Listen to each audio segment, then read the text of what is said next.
Hello and welcome back to another episode of Generation Films. My name is American Ben. Just one note real quick before we get started. I hope you enjoyed the new studio setup. We've obviously printed off a few posters to go in the background here, and we've gotten messages on YouTube and on other social media platforms asking to buy said posters. So if you would be interested, please let us know in the comments below so we can gauge demand. Maybe nobody wants to, I don't know. We just want to figure out what the interest level is. Oh, and you probably can't even see the middle poster here. That wasn't intentional. My original plan was to have British Ben be in the middle to show his British royalty, but instead he just kind of gets blocked. Maybe I can shoot some videos from over here or something like that. But anyways, no insult to Ben. It was just, he was supposed to be up front and center. Anyways, let us know your interest in the comments and let's get started with today's video. The Mandalorian Season 1 has come to an end. I sad because it all happened so fast. One moment Baby Yoda was here and the next it was gone, leaving us to spend the next 10 months spending an obscene amount of money on Baby Yoda merchandise in order to fill the hole left in our souls by the absence of Baby Yoda. Okay, maybe the hole is more than just about Baby Yoda, but about a deeper abyss within the entrails of our mortal coils. But that's enough about holes for one video. Yes, we are left to wait until fall 2020 to find out what happens next in the adventures of the Mandalorian, whose name we just found out and I already forgot because I just want to call him Mandalorian, and sorry Jon Favreau, I'm gonna call Baby Yoda Baby Yoda. Anyway, in the final 2 episodes of The Mandalorian, 7 and 8 that is, everything started to come together. We learned that the man behind the pursuit of Baby Yoda is Moff Gideon, a former intelligence officer for the Imperial Security Bureau of the Galactic Empire who now leads some sort of Imperial remnant in doing not nice things. Alan actually mentioned to me the other day that he thought the client should have been the Moff. Because let's face it, asking Werner Herzog to be menacing and evil is no big task. He exudes psychopathy and such would have been enjoyable.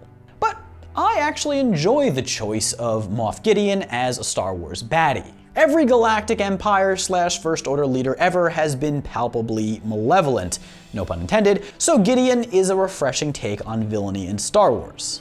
Rather than an enraged psychopath, he's more of the silent sociopath in your office who never bothers anyone, and who is able to contribute rather normally in social situations, but who also clearly has no empathy for others, and given the chance would kill mass amounts of people. You all know who I'm talking about. We all know these people. Anyway, there's a lot of interesting things about Gideon and his Imperial remnant, and there's a lot yet to be known.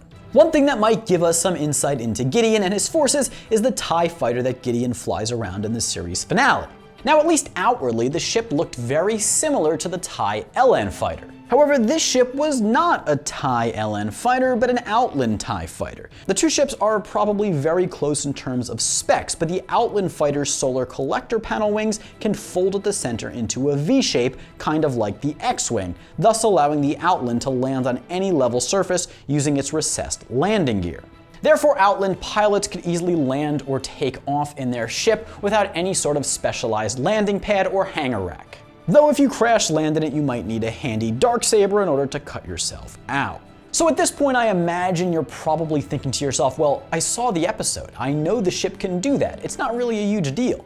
Well, I don't think we're sure yet what the full capabilities of this ship are, but actually this feature might give us a hint to more about Gideon's remnant. You have to think to yourself, why would Gideon want Sinar Fleet Systems, or whatever subsidiary or black market branch of the company built the ship, to make the ship's wings foldable for landing purposes? Well, such a feature just wasn't that necessary in past TIE fighters. You'll recall that at the rise of the Galactic Empire, Grand Moff Tarkin commissioned Sinar Fleet Systems to make the TIE LN fighters fast, maneuverable, energy efficient, and inexpensive to manufacture. Simply said, they were meant to be mass-produced and able to engage in space combat, and they were certainly made with the expectation that many of them would be lost in space combat. In general, TIE fighters didn't really need to land efficiently because they weren't transports. They weren't really relied on for bringing troops down to planetary surfaces. Imperial-class and later Resurgent-class Star Destroyers would be built with hangars specifically designed to hold TIE fighters, and the fighters might never land or take off from anywhere else but inside said Star Destroyers. While the Outland TIE Fighter matches the appearance of the TIE LN Fighter in terms of the spirit of the craft, It is perhaps more in line with the TIE Striker, which was an experimental air superiority fighter that was built for in-atmosphere missions. Its horizontal pointed wings were designed for high-speed atmospheric combat, and said wings could curl down for additional speed in battle. Of course, because this fighter's wings were better suited for landing as well, the craft was also used for transporting supplies and personnel down to the surface of planets. In other words, in cases in which the Galactic Empire needed to maintain important points of interest on planetary surfaces, they designed specialized TIE fighters for such circumstances. The landing features on the Outland might remind you of the Earth-based aircraft, the Vought F-4U Corsair, which was one of the most centrally used fighter bombers by the US Navy during World War II. The aircraft had the largest propeller of any US fighter, which caused ground clearance problems and thus would have required long landing struts. Additionally, given that the plane would be landing on aircraft carriers, it would be facing rough landings. The plane's designers ended up designing the plane with an inverted gull wing, thus pulling the ends of the wings to a dihedral position out of the way of the landing gear, which itself could now be shorter and retract straight back. Of course, the aircraft's wings could actually completely fold up for easier storage on aircrafts. While the Outland fighter's wings might have folded into a V-shape, it's still the same idea as the Corsair. Change the shape of the wings in order to more easily land in a variety of environments. Okay, so back to Gideon. What does the landing abilities of the Outland tell us about him? Well, for one, it makes perfect sense that he would have such an aircraft designed. At this point in time, the Galactic Empire has been broken up. There aren't Star Destroyers all over the place to land TIE LN fighters in. No specialized landing pads on planetary surfaces in former Galactic Empire territory. With almost all Galactic Empire infrastructure broken down or completely destroyed, Moff Gideon would need a more self-sufficient ship that's not reliant on other structures to be able to get around. This also probably tells us that Moff Gideon is working alone. I'm not ready to say that for sure, but I mean, Palpatine is out there in the galaxy somehow, spoiler alert, building an entire armada of Star Destroyers while immobile and hanging on the edge of death. I mean, you'd think if he was connected to Palpatine or the Rising First Order that he would have their ships at his disposal to land his TIE fighter in, and they would probably have Outland TIE fighters as well, unless for some reason by the time of The Force Awakens and The Last Jedi, the Outland TIE fighter had been discontinued. I mean, we never see Moff Gideon call back to any sort of base or higher up at all. He seemed to be the one calling the shots. That said, we've only seen so much of him as of yet, and we can't say for sure if he's at the top of the food chain. Furthermore, the Outland TIE's features tell us that Moff Gideon himself had probably been traversing the galaxy, going from planet to planet looking for Baby Yoda. His operation seemed relatively nascent, and the number of Stormtroopers under his command seemed quite small. I'd venture a guess that at the point in The Mandalorian that we're at, Gideon was just starting to build his army. If he had a larger force, it seems rather silly that he would have had to do the flying and fighting himself, though many Imperial officers and Sith Lords have also been very hands-on in the past. Actually, this is why I really enjoyed the introduction of Moff Gideon. For those of you out there who were cool enough to watch Dragon Ball when you were younger, no, not Dragon Ball Z, that was so mainstream. I mean Dragon Ball, the stuff that in the early 2000s you had to traverse very weird parts of the web and or purchase 2 or 3 sets of VCDs, which turned out to be blank when they got to your house, and it turned out you got scammed by a dude named Tony who spent his time ripping off teenage anime fans from his basement. Thank you, eBay, go to hell, Tony.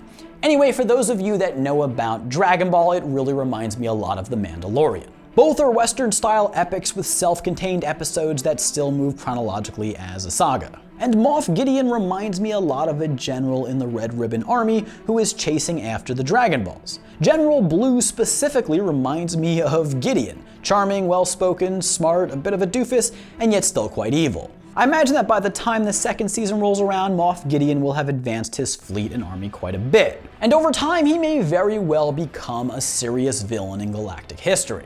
I do hope that he ends up connecting with larger Imperial and Sith elements such as Palpatine or the First Order. However, I think for now Gideon is just starting to put things together, but that's not to say he's some relatively tame foe compared to other Imperial villains. He clearly played a major part in the Great Purge of Mandalorians and was ambitious, sophisticated, and ruthless enough to rise through the Imperial ranks to become a Moff. I actually think that it might be purposeful on his part that he has a very small army following him in the time that The Mandalorian takes place. He might have had plans to use Baby Yoda to advance his own power, and thus wanted to keep Baby Yoda a secret from as many people as possible. This also explains the vagueness with which the client explained the original bounty mission to The Mandalorian. They just wanted The Mandalorian to deliver the cargo, take his payment, and get out of the way.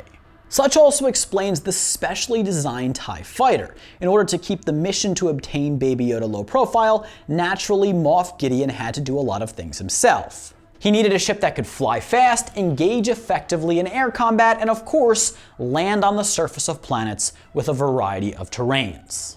Now don't get me wrong, I do think that Gideon did have some sort of ship he used as a base, and that he probably could land his TIE Fighter on.